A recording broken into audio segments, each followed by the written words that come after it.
How's it going, everybody? In this video, I just want to make a super quick tutorial on how to use my Ivy tool. So you do want to make sure that you have a Houdini engine plugin installed in your Unreal project here, as well as you are going to need a Houdini Indie license or above to run this. And so once you get the HDA in your content browser, all you got to do is drag and drop it here. And once it loads, sometimes it takes a little bit for the first time that you're loading up the session. There we go. And so we need to give the Ivy tool some input. So I'm going to scroll down here to Houdini inputs. Switch this to World Outliner. All right, start selection. I'm just going to select some of this stuff. Use current selection. All right, cool.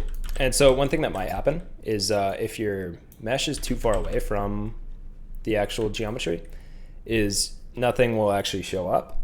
So you want to make sure that the spline is super close to the object, just to make sure everything shows up properly. And so this is pretty much like 80% of the tool here. So you can control the spline, you can go in, right click the points, add control points.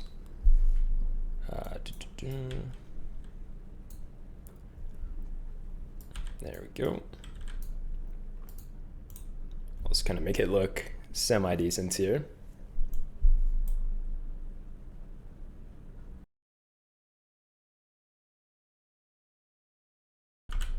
All right, so now that we have that basic setup done, this is pretty much, like I said, 80% of the whole tool here. Everything else is just like kind of tweaking to make sure that it looks decent. So I'm not going to go through every option here because most of them are pretty self-explanatory, but I'll go over some of the harder areas. So one of those is getting nanite to work on these mesh, or on the vines, sorry. So if I disable leaves, go to nanites, triangles, see nothing's actually showing up here. So we do have nanite enabled, but so the reason why this isn't working is if we go into Houdini engine and just refine all Houdini proxy meshes. There we go. All right, so got nanite working on the vines there. You can go in, you can add a vine material. So to do that, just find a material, one here, copy reference,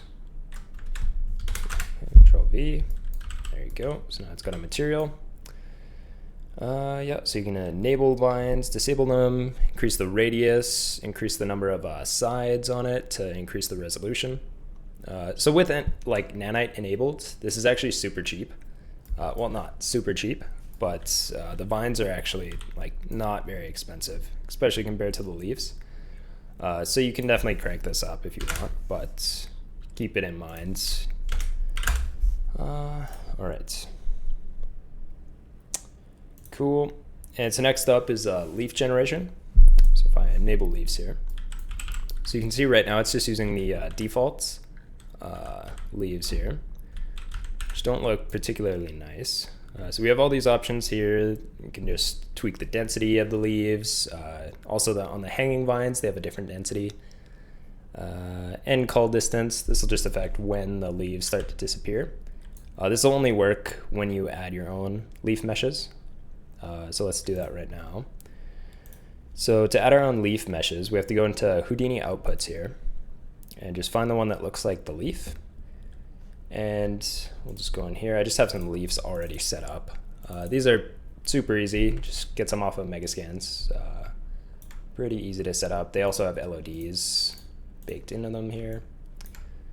But yeah, so I'm just gonna go in, drag and drop it. There you go. And you can see that the LODs automatically get set up. So if I go into LOD coloration, you can see the LODs are already set. This also works with nanite. So if you want to use nanite for these, go enable them. Save and nanite triangles. There you go. So they're nanite leaves now. It is a lot more performant though to just generate LODs for this. All right, there you go.